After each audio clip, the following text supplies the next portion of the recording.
My name is John Wall. I'm here at the Walid bin Talal Center for Muslim Christian Understanding, and I want to welcome you all to this session that the Center and the Rumi Forum are co-sponsoring for us to be able to learn more about one of those movements, one of those developments in our contemporary world that sometimes gets attention, but I don't think is greatly understood. And we're looking at, I have at least my descriptions. We'll review a social movement known as Hizmet, originated by observant Muslims around the ideas of Turkish scholar, preacher, and social advocate Fethullah Gulen. Now, before the session, our two speakers, especially Al and I, were talking about what are we talking about. And the problem is, of course, that we are talking about something where in our English analytical vocabulary, we are talking about a movement. But he was suggesting that that terminology doesn't necessarily work as well as one would like, but the English language doesn't have any other workable alternatives. So for better or for worse, we are talking about something that we will be looking at as a global influential movement. And we have two speakers today who will provide us, I think, with some very important kinds of information. Aslandogan is here with us, and he is currently now, it is a new organization, relatively new organization, right, the Alliance? As of July. As of July, okay. President of the Alliance for Shared Values, which is an organization that works to coordinate interfaith conversations and activities within the framework of this of the broader movement. And our second presenter will be our colleague, Father Michel, who you name a part of the world. I guess maybe we can't say Latin America, right? Or Antarctica. No. But other than that, you name a part of the world, and Tom has been there for the church, or for the order, or for his own hard work, teaching and working and coordinating, from Indonesia to Bangkok to that really exotic place, Rome, and now the height of exotericism in internal whatever, Woodstock and the Center for Muslim Christian Understanding.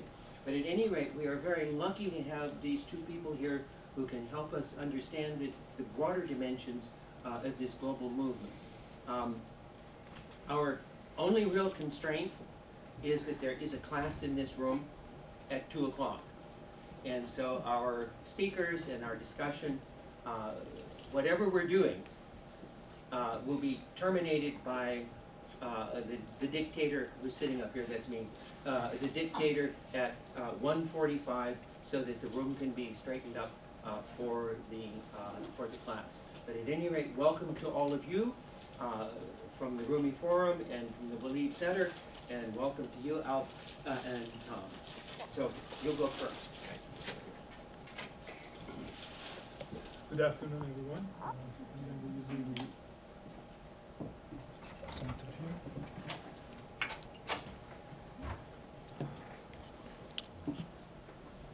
here. This presentation is mostly a visual presentation, because I'm a professor. I can talk for a very long time, and instead I wanted to share with you some pictures and leave the speaking to them mostly, maybe make some comments to help explain them better.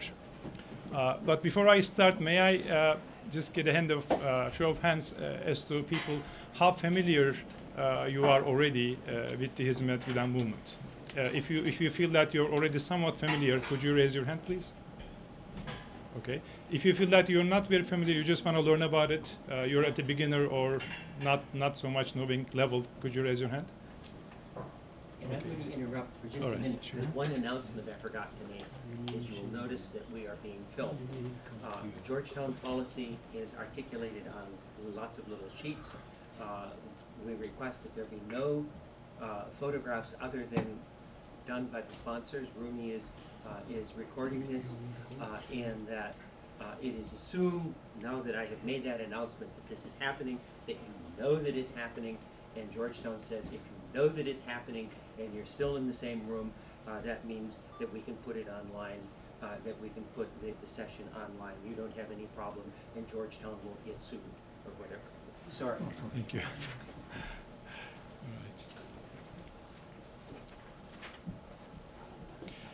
All right. So in this presentation, I'll try to answer certain basic questions about the Hizmet movement, such as who the participants are, some general characteristics, the fields of activity in which they form institutions, and some of the motivations, and finally its transnational aspect and how it became a transnational movement. I realize that in the room we have some experts. I recognize Dr. Balji and others. You know, there are people who actually know better on certain aspects of the movement. So I would be very happy to you know, give them a chance to share their views after the talk or during the talk for that matter. So to begin, I would like you to pose a question. Just view these faces, and for our Turkish participants here, you might be familiar with many of them, and maybe not all of them. And I'll give you some information about each of them, and if you can guess what is common to these people. Starting clockwise from the left top corner, we see a doctor whose name escapes me right now, but she is a doctor in a hospital in southeast Turkey. No, I have no information about her status of observance or ethnicity. Probably either Turkish or Kurdish, ethnicity-wise. Right next to her is Mete Tuncay, or Tuncay. He is a self-declared agnostic, professor of political science. Right next to him is a now deceased Jewish Turkish businessman. Right next to him is a lady who is a professor at a Turkish university. She is also an inventor, and from the looks of it, she is an observant Muslim. Right next to her is an author, a columnist for a newspaper in Turkey. Not much information about observance or ethnicity or otherwise. Beneath, an actress and also an author, a columnist for a weekly magazine in Turkey. Next to her is a professor, I believe, of political science, Dr. Alpay. I believe he is also an agnostic. Over here, an American professor of philosophy, also an agnostic. Over here, a lady from the Philippines, a kindergarten teacher. Not much information about her religion or other information. Right next to her is a singer, Muazzez Ersoy. Technically, I think Muslim. No information about her observance status. Next to her is a psychologist, Dr. Yasemin Aktosun, and also a TV program host. Right next to her is former actor, still actor, Reha Yeprem. Somewhat observant or observant Muslim. So can you imagine what could be the common thing that is among these people? And of course, being here for this talk, you have a hint. That is, these are all participants in the Hizmet movement to some degree. So what is the thing, what are the things, what are the aspects that unite or that bring together such a diversity of people of different religious observance, statuses or religious convictions, ethnicities, languages, cultures, that they become in varying degrees participants in a movement. So this talk is designed to attempt to answer that question.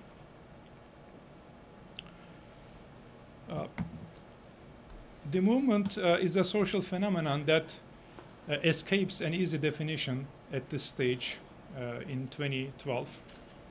It has started out as a community of observant Muslims in Turkey around the ideas of a preacher, an extraordinary preacher, in the sense that he was not only a preacher but also a thinker and a social advocate, a scholar, and also a poet by the name of Fethullah Gulen. Because of his name, sometimes the movement is also referred to as Gulen movement, which is not a term preferred by the participants.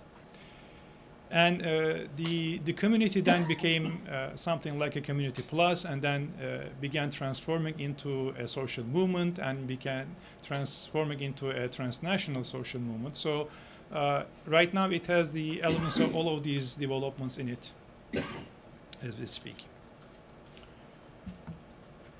One of the salient aspects of the movement is that it combines personal individual spirituality with social responsibility. That is, participants, at least the Muslim participants who constitute still the vast majority of participants, they find satisfaction in serving their community, the larger community, sometimes communities very far away from their homeland.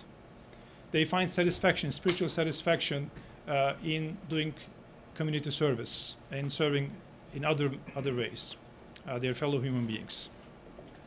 In addition to pursuing deepening spiritual development, they also commit themselves to giving, to volunteering, to doing outreach work. In this picture, we see on the left-hand side a doctor, medical doctor, who is a co-host of a program on a TV for families. And also she is an organizer for women organizations of many activities.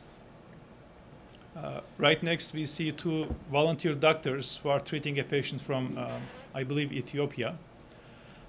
On the next picture we see teachers and their students in a city in southeast Turkey. In this picture we see teachers from Turkey who are married to two ladies from other lands. In this picture, we see volunteers or officers, staff of the Kimse Yok Mu Relief Organization. These are examples of people combining individual spirituality with social responsibility.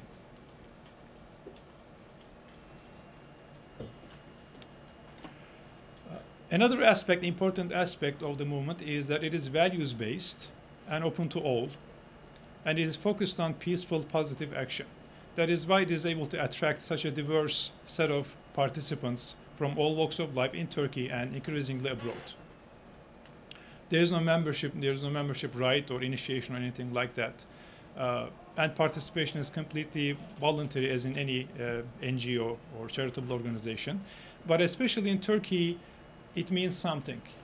Because of Turkish political history, being a participant in this movement in Turkey is not cost-free. Sometimes it may come with getting blacklisted or facing discrimination, decreasingly so, but still effect. In terms of the evolution of the movement started out as a community around Fethullah Gulen in the 60s in the city of Izmir, very modern western city of Izmir. In the 70s, the community spread to the rest of Turkey. And these developments are, of course, happening in parallel. It is not the case that one stage occurs and then we see the next stage. It doesn't happen like that. They are in parallel. In the 80s, we see the beginnings of a transformation into a social movement. And in the 90s, we see the transformation into a transnational movement as the volunteers or educators, business owners began moving to other places, beginning in Central Asia and then to other places.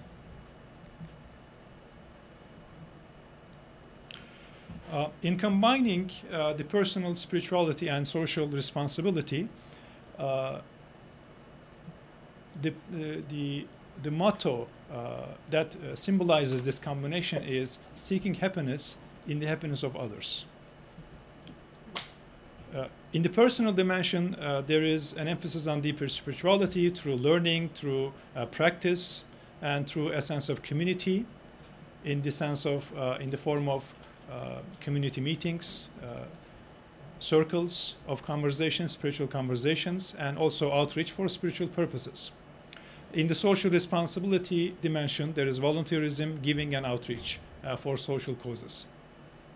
So if you ask the question, what does Hizmet mean to its participants, these two dimensions will come to the fore in varying degrees, in parallel to the degree of commitment of that particular person. For some person, the personal dimension may be inferior or non-existent. For instance, we have seen agnostic or Jewish or Christian participants in the first picture. So for some of them, maybe the person's spiritual dimension doesn't exist, or maybe it is colored with their own background, be it the Jewish or agnostic, humanitarian, humanist, or Buddhist for that matter, background. So for them, maybe the social dimension is the superior dimension that attracts them to the movement. For some people, it is the other way around. For some of them, the personal spiritual dimension is more attractive. But there is a degree of both in every participant. In terms of the areas of activity for the NGOs, charitable foundations, associations that are established by the participants, we see these 6 areas mainly: education, publications and media as an extension of education from school to the general public, healthcare, dialogue or intellectual work, disaster relief and economic assistance, and professional associations of all sorts, from business to engineering to artists to doctors. So I'm just going to give some examples from these fields. This is a picture from a school in the city of Bursa in northwest Turkey. And it's an example of a private non-denominational school which is characteristic of the so-called Hizmet or Gulen-inspired schools. They are private, so they rely on tuition, but they always have either 15 or 20 or 25% of their population devoted to scholarship students. So these students don't pay tuition, they come from economically impoverished families. They are non-denominational, their curriculum is a secular curriculum. If there is a course that is related to religion that is mandated by the state, that will be in the curriculum. But besides that, it is a secular curriculum. And they emphasize, in addition to math and positive sciences, they also emphasize arts and social sciences or humanities. So in the small picture here, we see a girl who won a medal in a social science Olympiad. This is important because it has been argued by some Western observers that training in only technical physical sciences sometimes lead people to extremism because they are not exposed to the ways of thinking and critical thinking and comparative thinking in social sciences. They may more easily be a victim of extremism and radical movements. Another example, again from Southeast Turkey this time, of a private non-denominational school. And in this region especially, good schools are key to a career, a good career.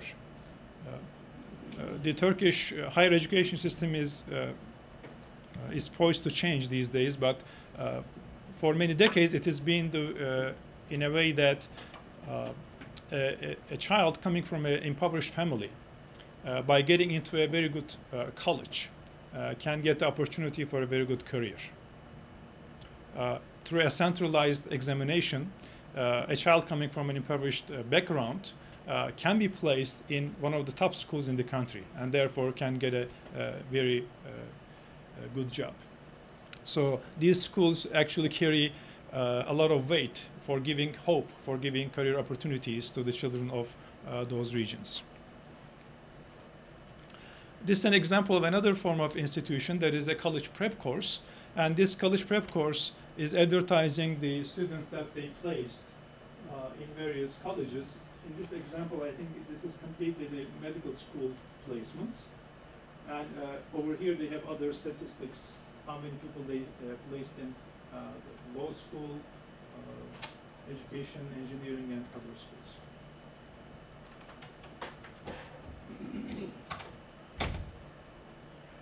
Some of these pictures I owe thanks to Sister Martha and Kirk, who you can see over here. She traveled Southeast Turkey and Northern Iraq and visited Hizmet education institutions and got some of these pictures.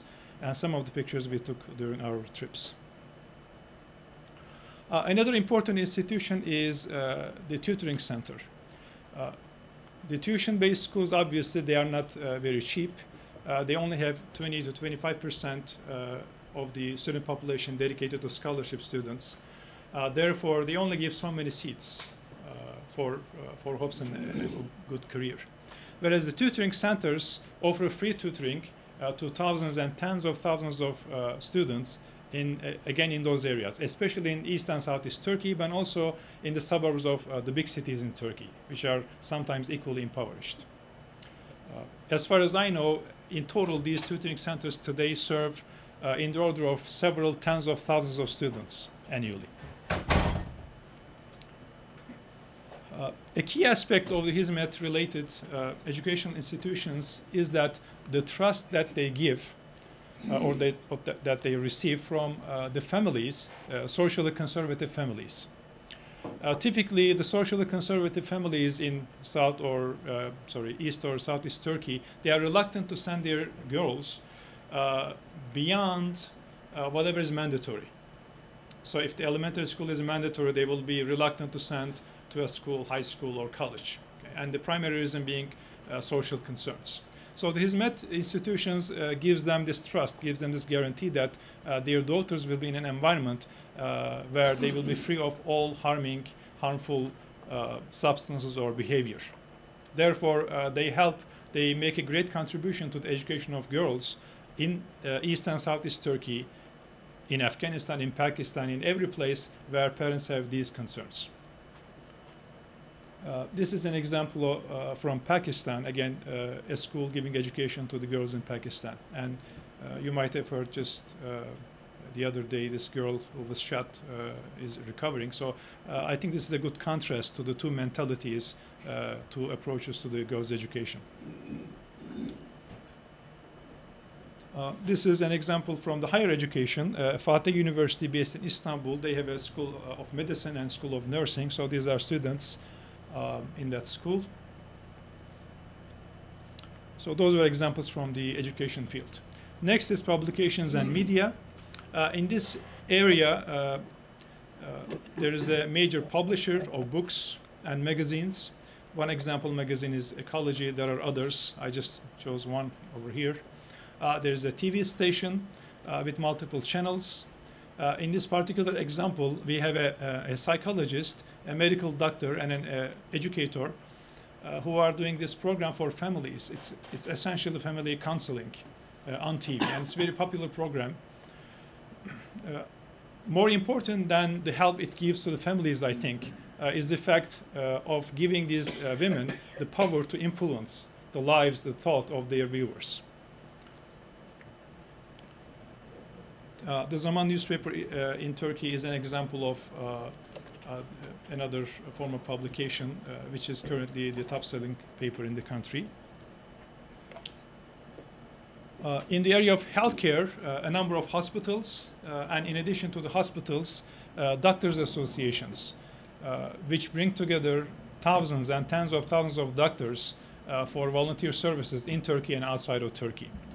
Here we see one example project in Africa, and then this one is a hospital in Istanbul. Another hospital in Şanlıurfa, which is in southeast Turkey, which is serving both Turkey and also the region, northern Iraq and parts of Iran, I believe. And as a matter of fact, the family, one of the families behind this project is a friend of mine. It's a Kurdish family. It's a family of doctors and pharmacists, very well-educated children, and they have partially sponsored this project. Middle East Medical Center in Şanlıurfa. In disaster relief, the Kimse Yok Mu Relief Organization is a central organization when there is a major disaster anywhere in the world, you can bet that they will be active. They'll be bringing help to the victims. So you see two pictures, one from a relief effort in Turkey and one again in Africa. So they help organize doctors and nurses and the medical material, and take those material and the people to those regions. Especially, I learned that in certain parts of Africa, cataract is a big problem. So they reported that they did tens of thousands of cataract surgeries free of charge. In this particular page, Kimse Yok Mu, which could be translated as isn't there anybody listening? They list some of the projects in Africa: emergency food and health, water wells. There's an interesting anecdote here about the water wells. When well-intentioned people try to help with a disaster or in a situation where there is need for economic assistance, sometimes the end result may not be really productive. So if I remember correctly, it was in Somalia where some agency came there and began digging wells, water wells. And then they did those wells and then left. But right afterward, some of the clans or tribes, whoever lived around the wells, actually they fought each other for the control of the wells. So this organization actually is working with the local tribes and clans and others and seeking their guidance as to what is the best way to do this. Okay, we're going to do, let's say, 100 wells in this area. What is the best way so that you guys will not fight each other and you will collaborate to make the best of this well? So they combine the actual digging the well with the community dialogue activity. They also take teachers there and also bring students to Turkey. Sometimes they take medical personnel like nurses in training to Turkey and train them, or doctors. They help orphans and other projects. A particularly symbolic example of relief project is in Darfur, where they are building this village, and they are building all of the buildings and centers and services for that township. I actually got to meet a very interesting person on one of my visits to Istanbul. In Istanbul, there is this organization, I believe it was named the White Rose or something like that, but it's a women's professional organization. So we met this lady. She said, I assumed she was an observant lady, but she was not covering. She said, I'm an architect. I'm doing the designs of this township buildings as my contribution to the project. So free of charge, she is doing the designs. I thought that was very meaningful. The organization has a program called the Sister Family. In order for the economic assistance to be long-lived, they pair up families so that one family can support the other for a long term. In the area of dialogue, Mr. Gulen's efforts in interfaith dialogue were very symbolic in the 90s, and it continued and expanded outside of Turkey since then. Now, looking at this effort today from America, of course, one might feel like maybe it's not such a big deal to for a Muslim leader or scholar, preacher to handshake with a Christian or Jewish leader. It happens here all the time.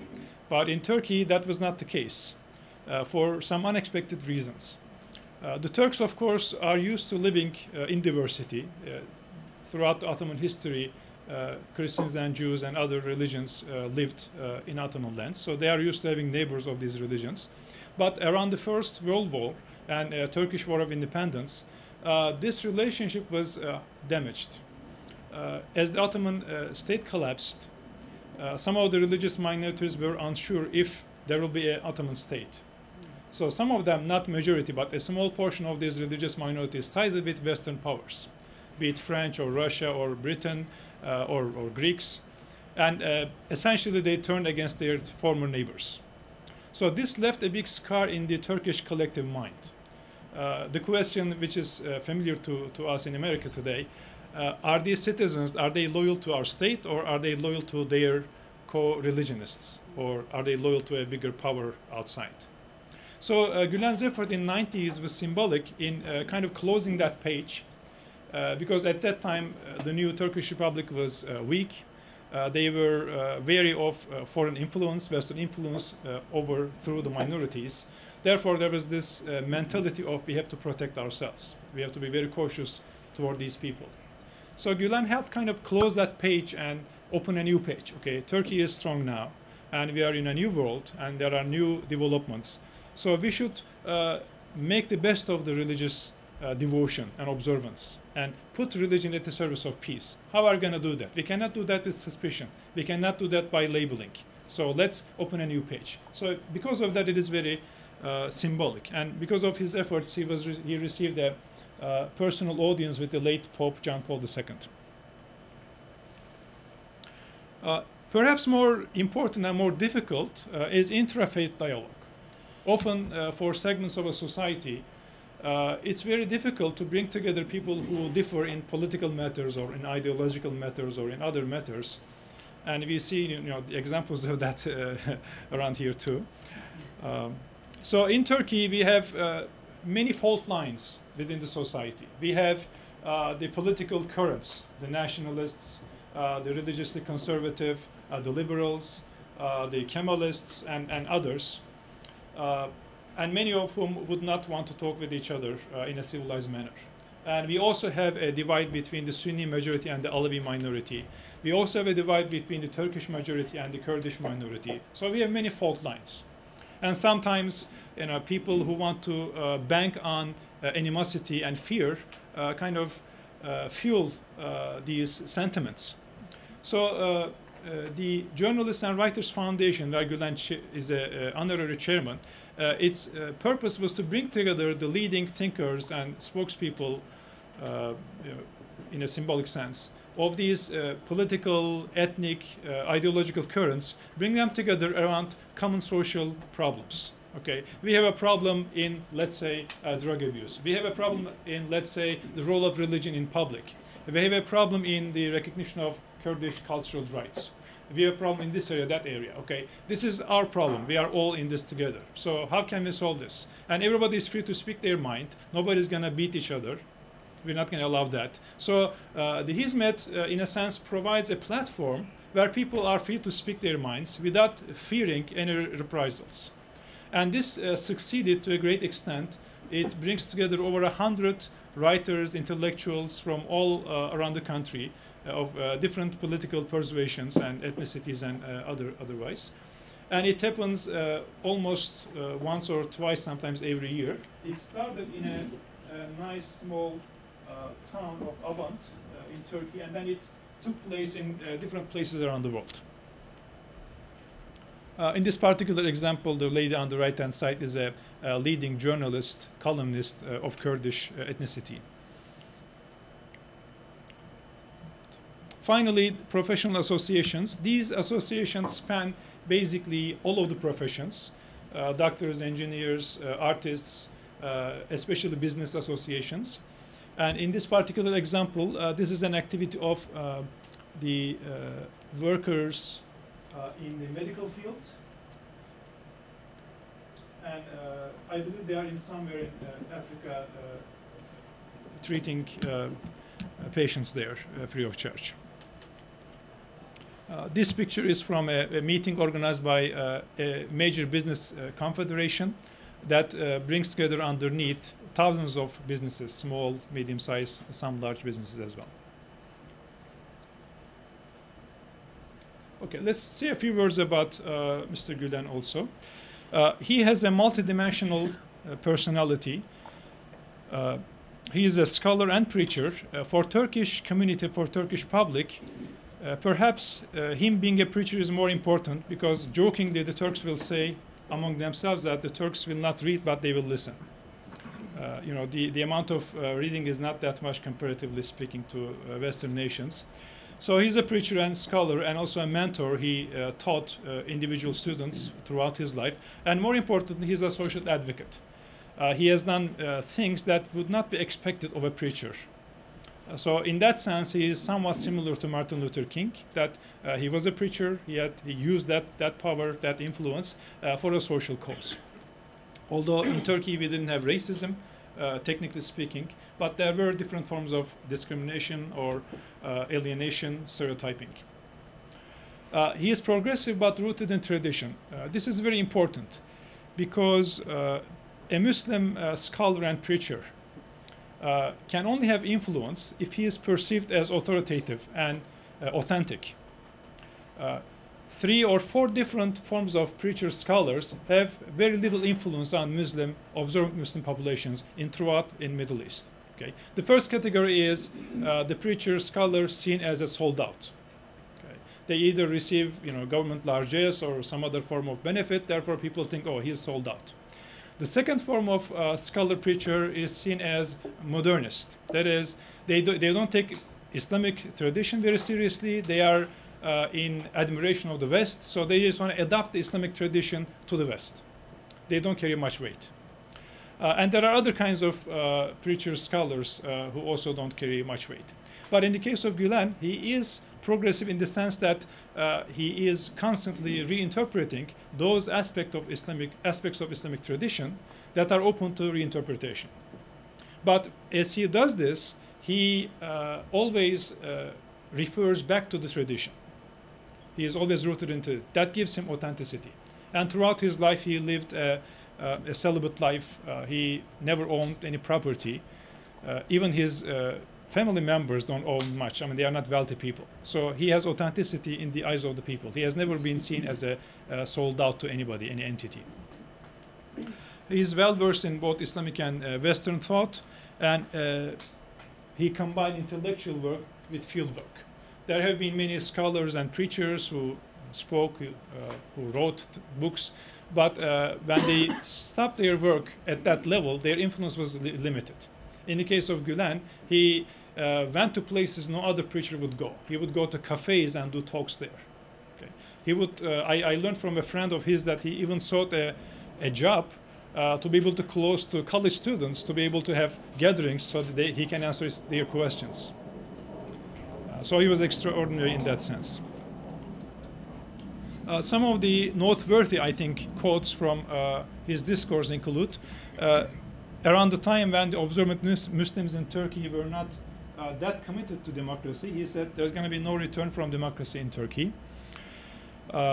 Again, around the same time when there was a political Islamist party in power, he said when religion is politicized, both religion and politics suffer, but religion suffers more. In the process of Turkey is trying to join European Union, again an unexpected stance, he said both European Union and Turkey stand to gain from this membership. When people try to justify suicide bombings with the argument that they have no other weapons, he said that this cannot be a justification for killing innocent people, regardless of the circumstances, regardless of who is doing it to whom. No conditions. He categorically rejected it. After the 9/11 event, in a newspaper interview, he called Bin Laden a monster. And people around him who think like him, they have become monsters. And this paper actually sold over 1 million copies. On the issue of women's roles and status, he said, isolating women from public life is detrimental to a society. Women should be able to have any role they want, including being a judge or president of the country. So I think this little set of quotes gives you an idea of his stances, but in every case you can trace his thinking, his thought and his discourse to the Islamic tradition. When he says something, he always traces back to certain elements in Islamic tradition. He just doesn't say, I think so. This is the ad that he placed in Washington Post after 9/11 event condemning the attacks. And he wrote a chapter in a book that argues, categorically rejects terror and suicide attacks from an Islamic perspective. And 10 other scholars wrote for this book. You can get this on Amazon. Recently, he published an op-ed condemning the attack on the American embassy in Benghazi. In his discourse, we see 5 major themes, at least I see 5 major themes. Obviously, being a Muslim preacher, personal spiritual development is a major theme.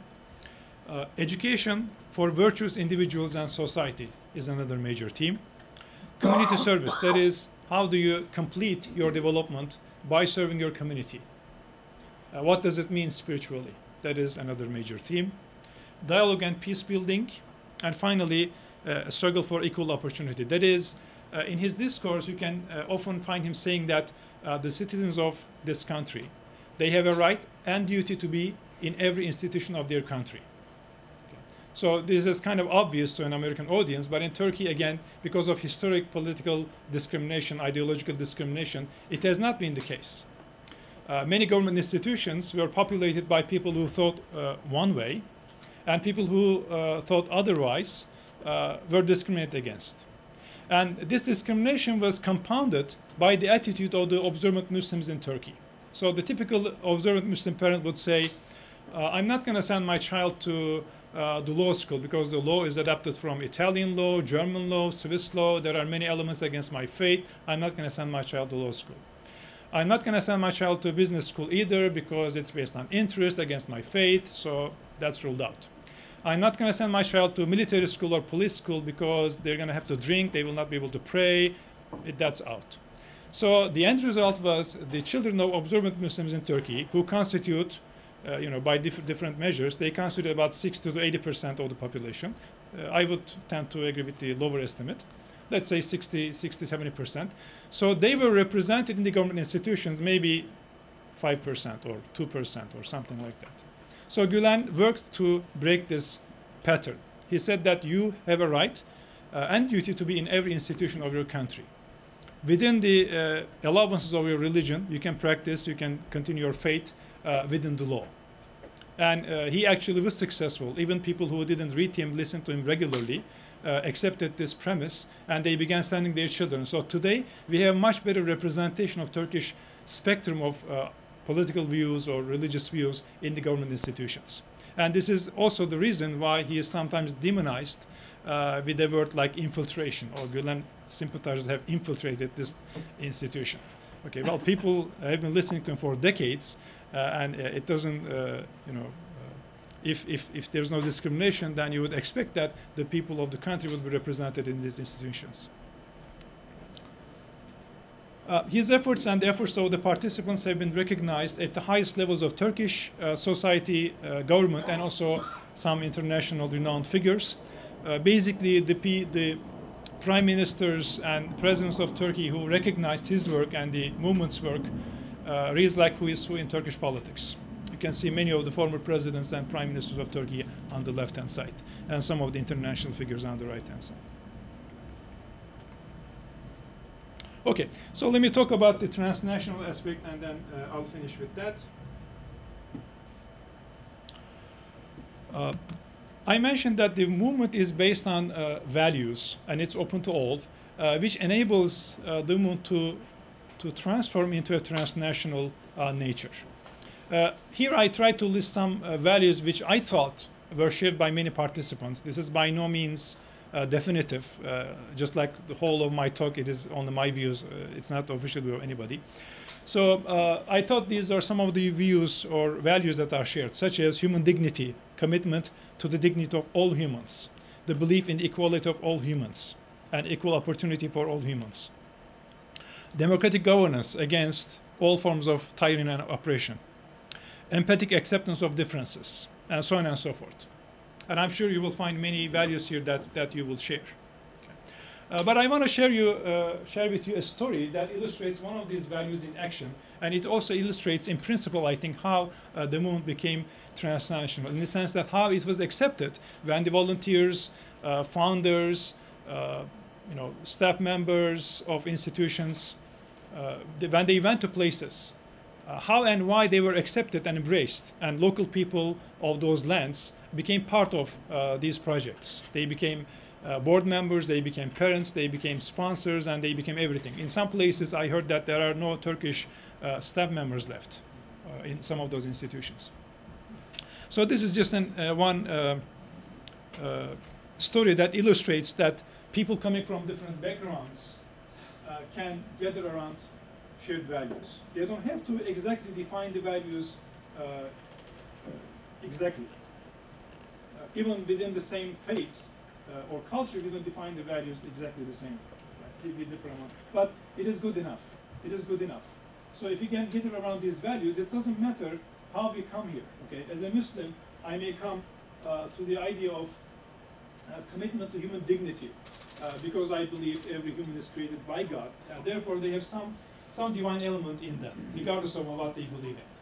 Some element of dignity, divinity. This is where I come from, to the human dignity. Okay, a Buddhist may come to the same concept because of karma or something. It doesn't matter. If we are able to agree here, good enough, then we can go forward. Is this me? My time is up.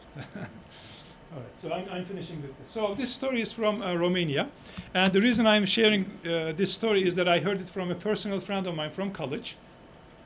And if you're interested, it is documented in this book, co-edited book, Muslim Citizens of the Globalized World, where I'm a co-editor.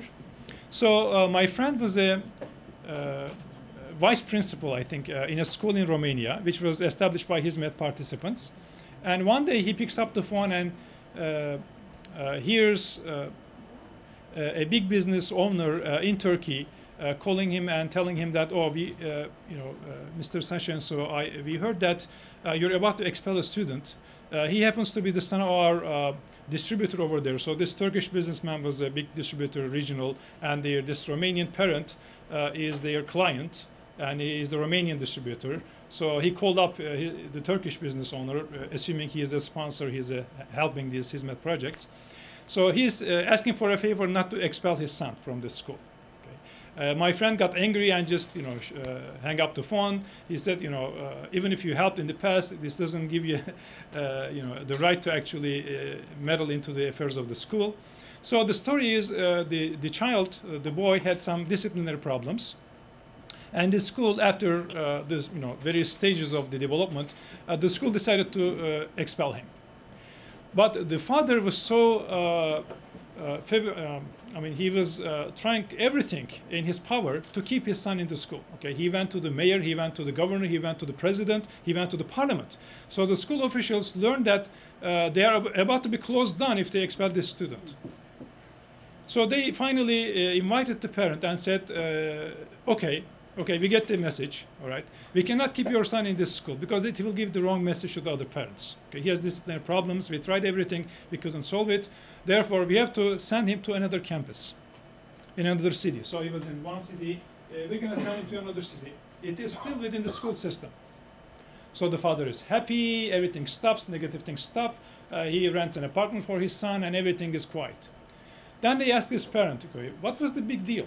Because there are other good schools in this city. Why don't you simply send your son to another school? So the father says, I know that my son has a tendency to do drugs. And I've been watching all of those other schools you mentioned. Nobody is as careful in helping protect the school from drug dealers. You have your patrols, you have your teachers patrol the campus 24 hours. If you expel my son, I'm going to lose him. This is an example of a shared value. We don't have to agree on the definition exactly. We don't have to come to it from Islamic, Christian, Jewish background. But we can agree around the value. This is the reason I think being oriented around the values and being open to all that enabled the movement to become transnational within a short amount of time. So we're now talking about over 100 countries with hundreds of institutions, mostly educational and sometimes other fields. So going back to the initial slides, what do these people have in common? That is, they are participants in Hizmet, which is a movement of humans gathered around high human values.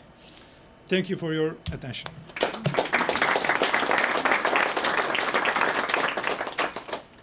Tom?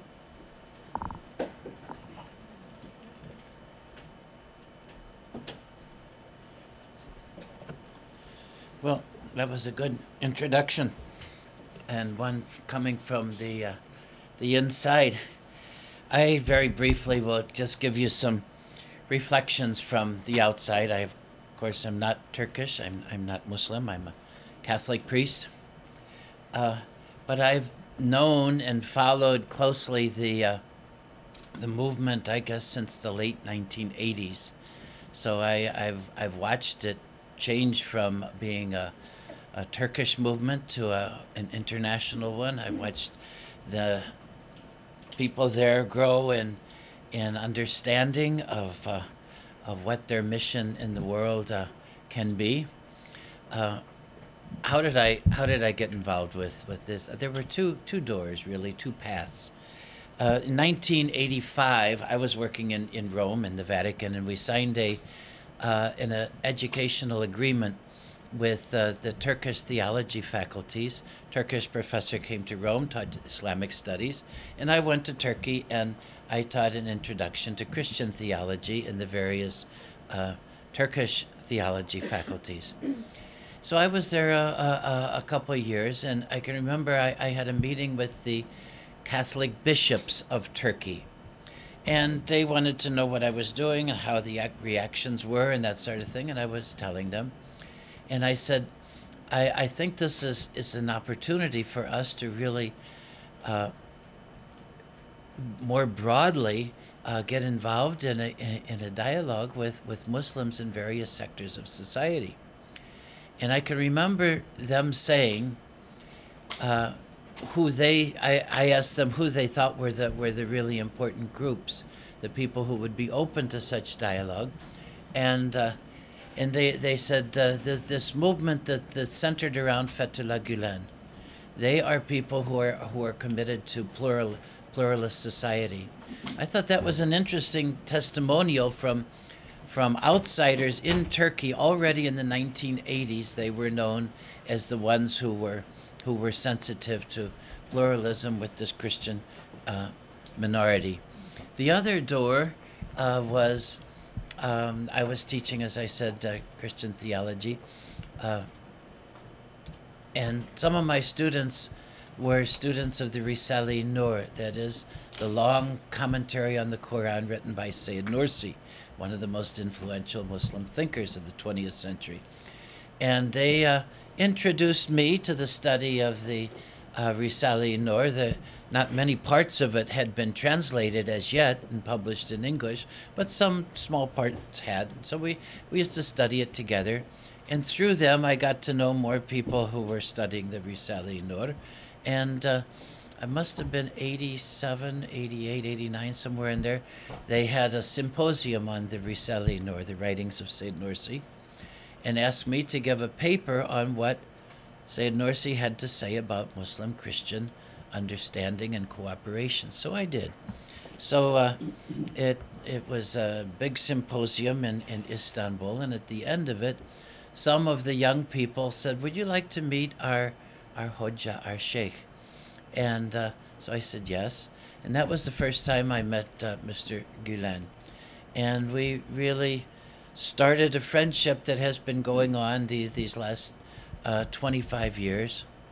I can give a personal testimony. I am really convinced of his sincerity, of the depth of his Islamic commitment, of his openness to form a community of people who really have a mission in a pluralist world like ours to do something good, and who in fact are doing it. I could, if time permitted, I could give you many examples. 2 years ago, I was giving a seminar in Myanmar, in Mandalay, and I visited the Turkish school there, the Hizmet school, and it was a school of 90% Buddhist children, 10% Muslim. So it kind of reflected the makeup of the city, and really doing very well together, giving an excellent education, no notion of proselytism or anything like that, but just giving good education. I can remember visiting a school in southern Philippines, and I visited them many times since. And in the 80s and 90s, it was really kind of nerve-wracking getting there, because they're the army and the rebels and the bandits, and everybody was out. And you go down kind of nervously down a windy road, and you see a big sign that says Filipino-Turkish School of Tolerance. You go through the gate, and it is a small island of tolerance. You have Muslim and Christian teachers working together to give a good first quality education to Muslim and Christian children. And in doing so, showing the rest of society around them that this can be done. Very important in a polarized and even sometimes violent situation. So there is this kind of thing. I can remember visiting a school in Albania, the poorest country of Europe. Really an excellent school, one of the best I have seen anywhere. 100% of their graduates are accepted every year in graduate programs in very good universities in Turkey, in Europe. So what are they doing? They're building a coterie of people who can really provide leadership as Albania develops. But don't think of this only in terms of elite education. I was living in Ankara for 3 years before coming here last year to Georgetown, and I was one of the volunteers in these schools that Alpa mentioned earlier. What did you call them? Tutorial institutes or so? Okumak salonlara. The reading rooms are tutorial institutes, whatever you would call them. And there's 42 separate schools like this, free schools for children living in the poor faubourgs of Ankara. This only in Ankara. Free education to bring them up so that they can compete with children who are going to some of the better schools. Really good discipline. They're not playing at all. I remember a bell would ring like at 5 minutes to 8, and they all had to be in their desks with their pens and everything ready at 2 minutes to 8. And I would walk in, and they'd all be sitting there, and we would start. We didn't lose a minute. It really impressive. I thought it very impressive, and it's something that's really going to be to the benefit of all of Turkey by raising them up. My last point, because we want to leave time for your questions and comments, is don't think of this movement as simply another social service institute. There's a strong spiritual component to it. Every year, the members will make an annual retreat, prayer, study, and reflecting on what their mission is. How can we sum up their mission? Well, I mentioned earlier Sayyid Nursi. One of the people influenced by Nursi was Fethullah Gulen. And Nursi said, who are the enemies of Muslims today? He said, the enemies of Muslims basically are 3: ignorance, poverty, and disunity.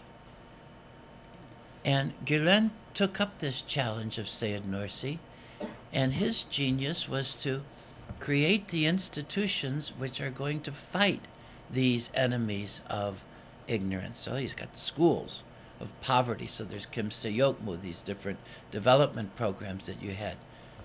Fight disunity. How? All these dialogue programs.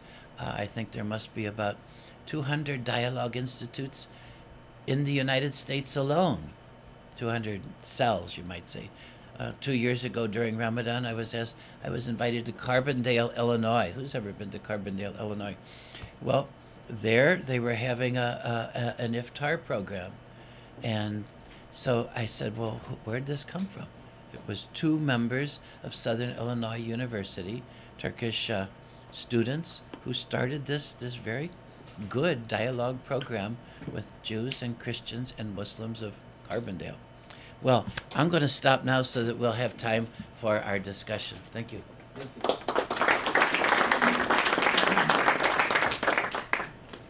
Okay, we do have time for some discussion. What I would suggest and ask is that if you have a comment, make it short. If you have a question, make it a question. And as you start, let us know who you are by identifying yourself. So does anybody want to start with the questions or comments? Or, okay. Pamela Nice. I just want to know how people, such as those people that were on the screen, are identified as Hizmet, part of the Hizmet movement. I understand some of them participate in Hizmet programs, but some of them didn't seem to. So are they self-declared, or, you know, how do you know who is in this movement?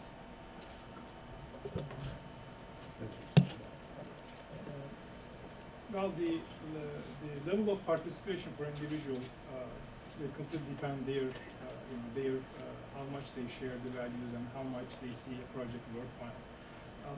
For Turkish participants,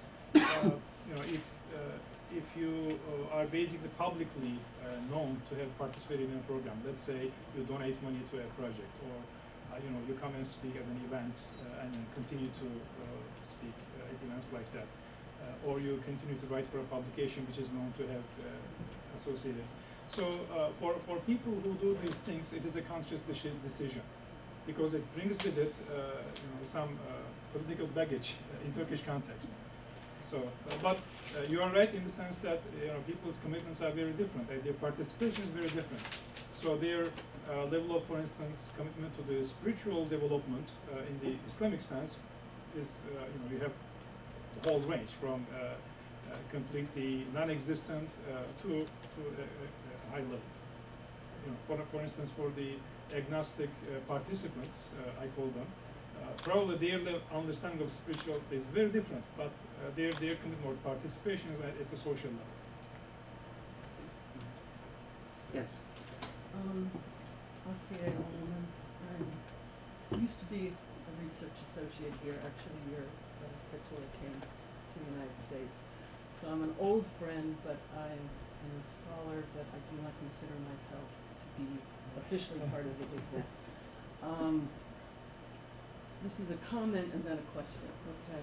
Because I want to kind of bring it maybe more to what's happening now, because I've observed things and I've been concerned as a friend. Philadelphia Inquirer, New York Times, some major articles, okay? In Turkey you identify yourself with the Hizmet, it comes with a lot of potential discrimination, okay? The people who brought the movement here have real bad experiences. They've come here. But in America, we can be open, okay? There's a different attitude. And I think one of the problems, okay, is the issue of transparency, disclosure. And I'm talking about, it's a movement, but I've always considered it a network of independent entities under shared values, okay? So I like your shared value. But you need to, I believe, start defining this, like, put it in more concrete terms. You had your pie chart. Identify the institutions. How are they linked? And how does it run financially? Because these are the questions that aren't being answered. There's no reason they can't be answered or disclosed. And I believe that's fueling the ammunition for people who don't understand the goals or the enormous benefit of what the Hizmet does. So I guess my question to you is, because you were one of the people mentioned in the New York Times article, how are you addressing this, okay, specifically? I mean, because I think you can't ignore it. FBI, all kinds of, people are kind of honing in on it. And I think, how do you take the offensive by answering these questions, and on financial levels, much more than what's disclosed in the 9/11, okay? Because there's nothing to hide. So disclosure, I believe, is a really good offensive tactic. Absolutely. Let me first show a couple of slides here, which I left to the end. The website of our organization is, we aim at being one of the resources on Hizmet. So in our, you will be seeing a resources many options soon on this website. So keep that in mind, afsv.org, which should have kind of position papers or articles that respond to some of these current concerns. But there is a vast body of existing literature actually on the movement. Here's I just selected 8 books that are single author, and then there are a number of edited works. The reason I'm showing these is because some of the questions that you refer to are actually answered in the larger context, not in American context, but in the larger context. For instance, the book by Mr. Fuller, Graham Fuller, responds to some of the criticism within the Turkish context. He has 9 pages, so that's the best investment of your time if you want to learn about the movement very quickly. Only 9 pages, but he covers very good ground. Dr. Helen Rose Iba's book on the movement was actually a project aimed at clarifying the financing issue. And it has a chapter on that which is the best of its kind. So it actually explains the financing of various projects and institutions, the stages of financing, how it happens. So there's a very good discussion there. So I highly recommend this book for those interested in the financing of the projects. Dr. Jill Carroll has a philosophical take. Dr. Harrington explains the legal story of Gulen in Turkey because he has been, if the term is appropriate, legally harassed many times in Turkey. So he explains his story there. And then there are other ones. But let me come back to your suggestion. In the issue of transparency, there are 2 dimensions in America. Okay, there are 2 dimensions.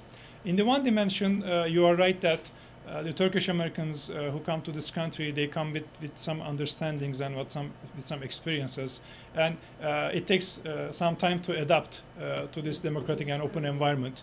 And I actually personally and my colleagues, we work with friends to orient them in the American context, that in American context, this is the appropriate way to describe your affiliation or relationship with Mr. Gulen, with the movement. And usually we don't face much resistance, and they accept it, but it takes time. It's a process. So I give you their half of the picture.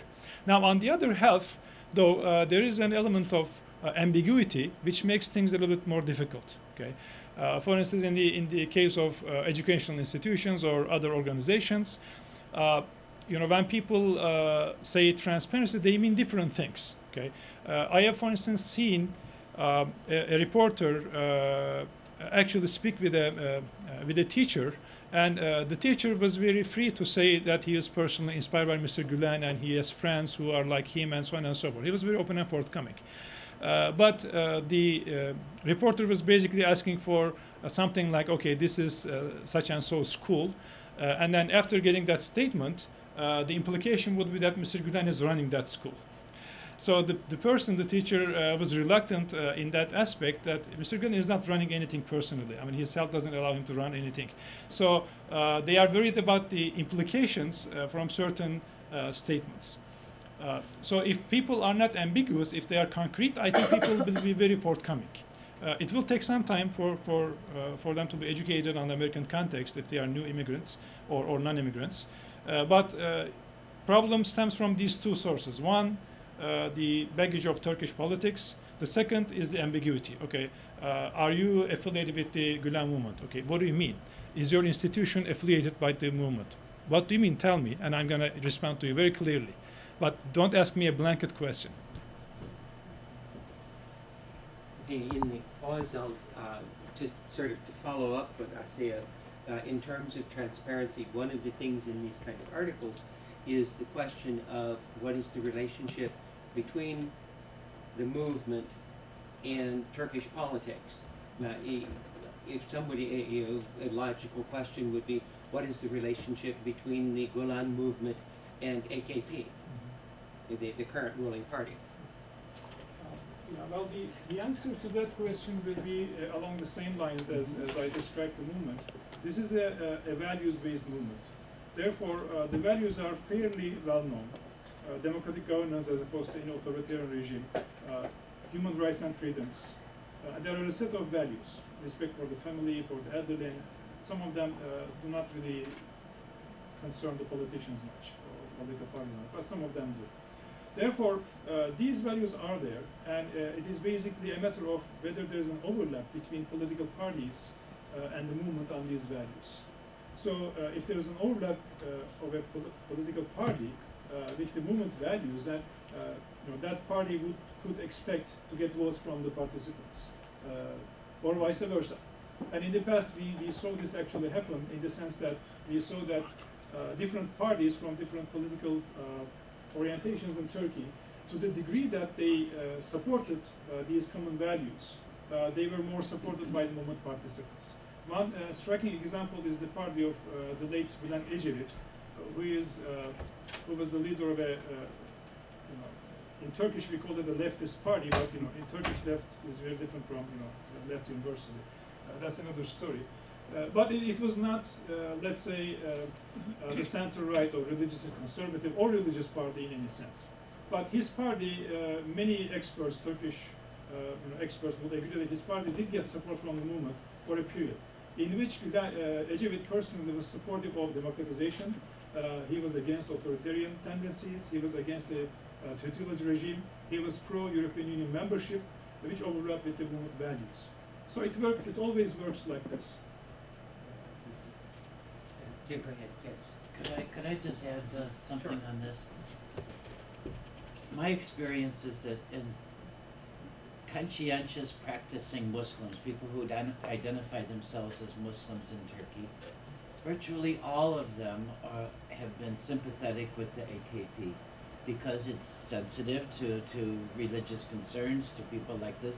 So whether you're talking about people in the Hizmet movement, or the readers in the Risale-i-Nur, or the Suleimanji, or the Naqshbandi, or whoever they are, they tend to be tended to have favored the AK party, and I think it's no different. But where you see this reality kind of distorted is in some of the critics that seem to give the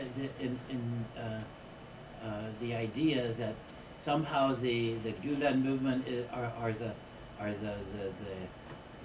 puppeteers behind the AK party, for example, or that they're somehow allied. No, they've had their differences. They've had their points of agreement. But anybody who is a practicing,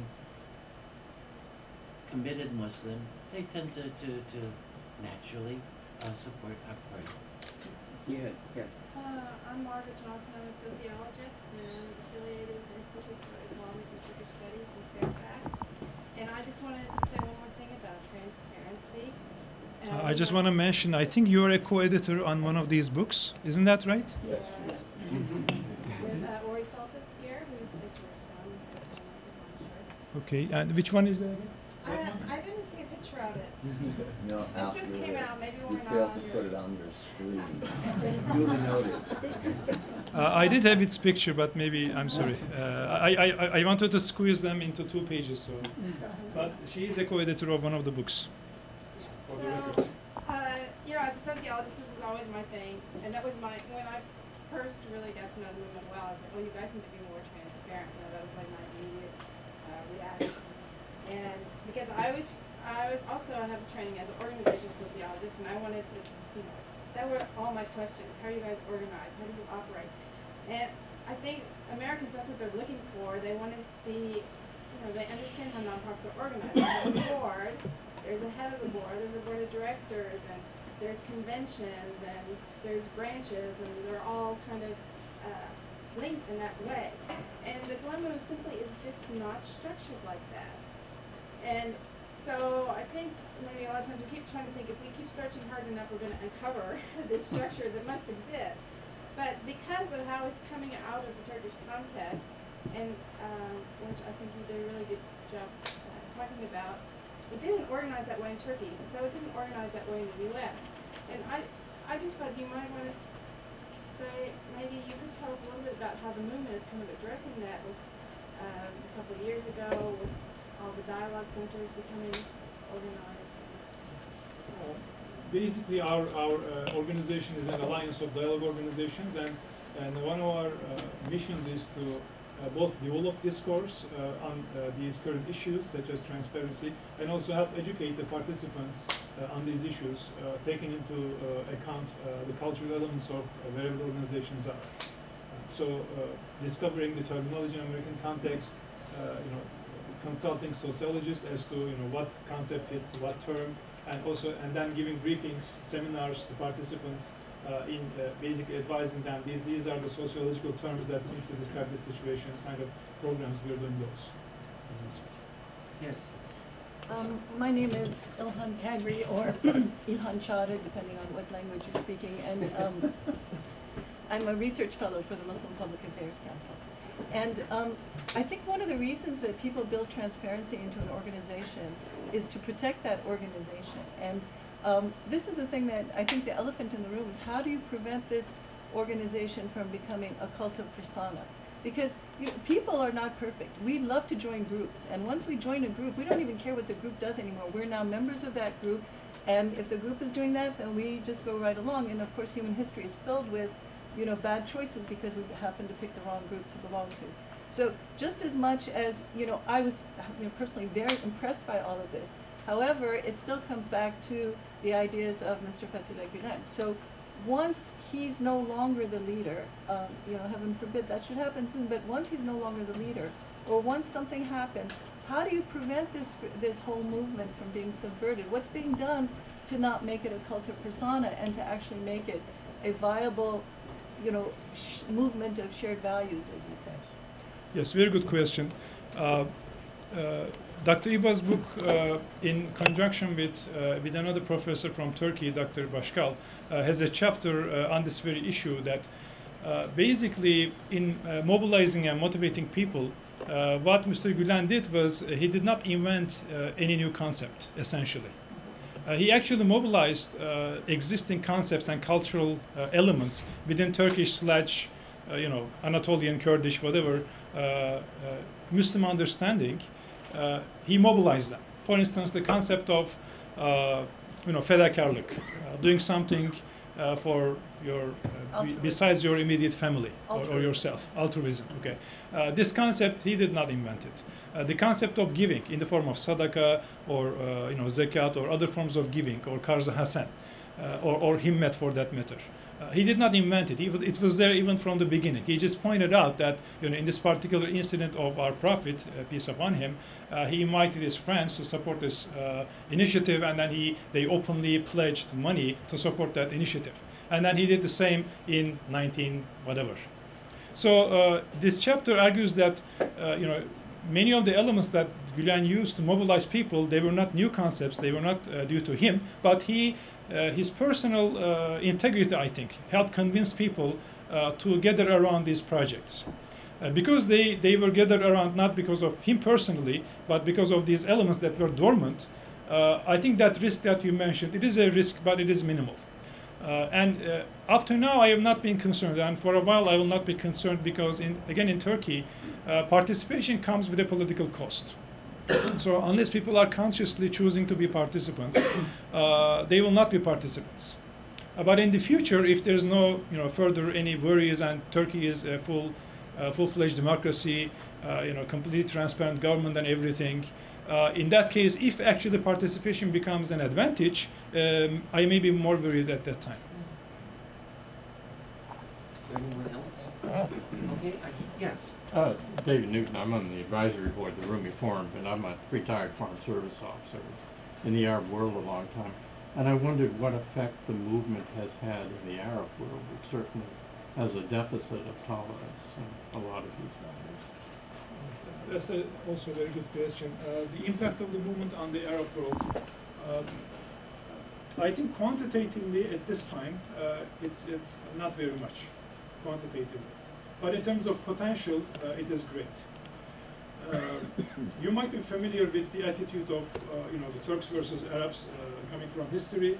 So the Arab Muslims typically, because Arabic is the language of the Quran and everything, they have a certain form of perspective on people who don't speak Arabic as their mother tongue.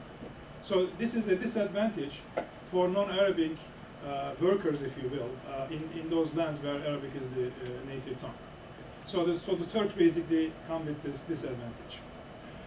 In addition to the disadvantage, there is the disadvantage of the history of Turkish Republic versus the predominantly Muslim countries in the Middle East, in which Turkey basically turned to West and said that we are a Western country, we have nothing to do with the Islamic Muslim world, Muslim tradition, and some of the Arab countries or Arab populations also saw Turks as basically they betrayed their religion. So there's this historic perspective also, in addition to the language barrier. So the movement participants began activities and projects in the Muslim countries some years ago, but they've been working against this backdrop of the two disadvantages. Now, having said that, I think there's great potential because the activities that were started were very well received. Either the education or intellectual institutions that were established were very well received. There's a publication now in Arabic language published in Egypt, in which many of the leading intellectuals of the Arabic world, Arabic-speaking world, wrote. And some of them actually, they expressed that they came to learn about Gulen's discourse and the Hizmet discourse, and they appreciated it, they learned from it. So there's great potential. Quantitatively, I think the impact will take some time to show itself. Well, I think this is a good stopping point for us. I want to thank Alp and Thomas, and on behalf of Rumi Forum,